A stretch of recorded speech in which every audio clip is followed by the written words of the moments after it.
there's this one thing. Kilala mo na rin ba siya, kaibigan? Yes! Isa lang naman tayo sa kanyang napansin dahil sa pag-comment, pag-share ng kanyang mga contents. So yan po yung notification. Tara na't bubuksan na po natin. So ayan, nag-thanks for appreciating lang naman siya for what I did sa pag-share and pag-comment sa kanyang video. And hindi lang po yan, dahil may video content din po siya sa ating mga Pilipino.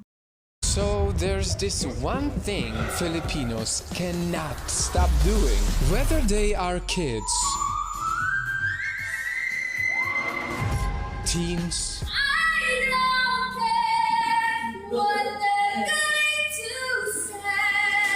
adults, or even elders. They are. So ayan, thank you for watching.